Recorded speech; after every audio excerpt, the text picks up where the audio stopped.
രാജ്യത്ത് അമേരിക്ക ആക്രമണം നടത്തിയതായി സ്ഥിരീകരിച്ച് ഇറാൻ.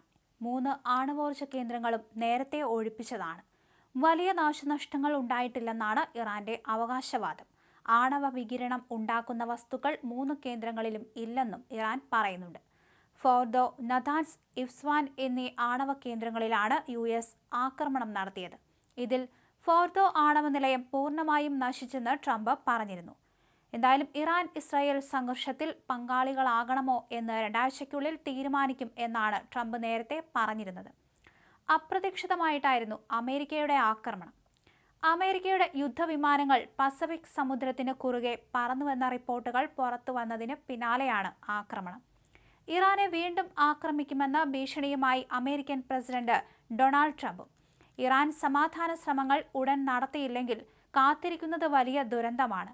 ഇറാന്റെ ആണവ കേന്ദ്രങ്ങളിലെ ആക്രമണത്തിന് പിന്നാലെ ട്രംപ് തന്റെ നിലപാട് വ്യക്തമാക്കുകയായിരുന്നു. ഈ ആക്രമണം അപമാനിതനാക്കുന്നത് ഇറാന്റെ പരമോന്നത നേതാവായ ആയത്തുള്ള അലി ഖമേനിയെയാണ്. അതിനിടെ ഇറാനിലെ 3 ആണവ കേന്ദ്രങ്ങൾ ആക്രമിച്ച അമേരിക്കയ്ക്ക് മുന്നറിയിപ്പുമായി ഇറാൻ പരമോന്നത നേതാവ് ഖമേനി രംഗത്ത് വന്നിരുന്നു. അമേരിക്ക ഫലം അനുഭവിക്കുമെന്ന് മുൻ വീഡിയോ റീഷെയർ ചെയ്ത് ഖമേനി പ്രതികരിച്ചു. രഹസ്യ ബങ്കറിലിരുന്നാണ് വെല്ലുവിളി. ഖമേനി എവിടെയാണുള്ളതെന്ന് അറിയാമെന്നും ഇപ്പോൾ വധിക്കുന്നില്ലെന്നും ട്രംപ് നേരത്തെ പറഞ്ഞിരുന്നു. ഖമേനിയെ തീർക്കുമെന്നാണ് ഇസ്രായേൽ പ്രഖ്യാപനം. ഇതിനിടയിലും അമേരിക്കയെ വിരട്ടാൻ ഖമേനി ശ്രമിച്ചു.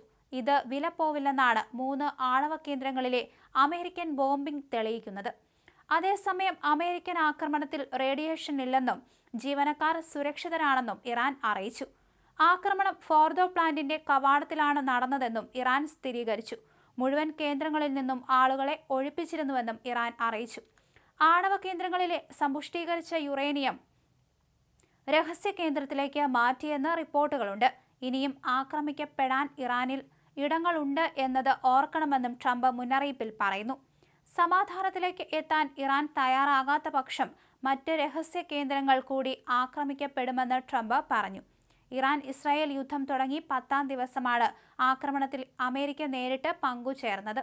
ഇറാന്റെ 3 ആണവ കേന്ദ്രങ്ങൾ ആക്രമിച്ചുവെന്നും ആക്രമണം വലിയ സൈനിക വിജയമാണെന്നും ട്രംപ് സാമൂഹിക മാധ്യമമായ ട്രൂത്തിലൂടെ അറിയിച്ചു. അമേരിക്കയ്ക്ക് ശക്തമായ തിരിച്ചടി നൽകുമെന്ന് ഇറാൻ പറഞ്ഞു. അമേരിക്കൻ ആക്രമണത്തിന്റെ പശ്ചാത്തലത്തിൽ ഇസ്രായേൽ നഗരങ്ങൾ അതീവ ജാഗ്രതയിലാണ്. ഇറാന്റെ ആണവ കേന്ദ്രങ്ങളിൽ നടത്തിയ ആക്രമണം വലിയ വിജയമായിരുന്നുവെന്നാണ് ട്രംപ് പറഞ്ഞത്. ദൗത്യം വിജയിച്ചുവെന്ന് രാജ്യത്തെ അഭിസംബോധന ചെയ്തുകൊണ്ട് ട്രംപ് പറഞ്ഞു. US സൈന്യത്തിന്റെ സുപ്രധാന നേട്ടമാണിത്. ആണവായുധമുണ്ടാക്കാനുള്ള ഇറാന്റെ ശേഷി തകർക്കുകയായിരുന്നു ലക്ഷ്യം. അതുവഴി ലോകത്തെ തീവ്രവാദത്തിന്റെ ഏറ്റവും വലിയ സ്പോൺസറായ ഇറാന്റെ ആണവ ഭീഷണിയും അവസാനിപ്പിക്കാനായിരുന്നു നടപടി, ട്രംപ് പറഞ്ഞു.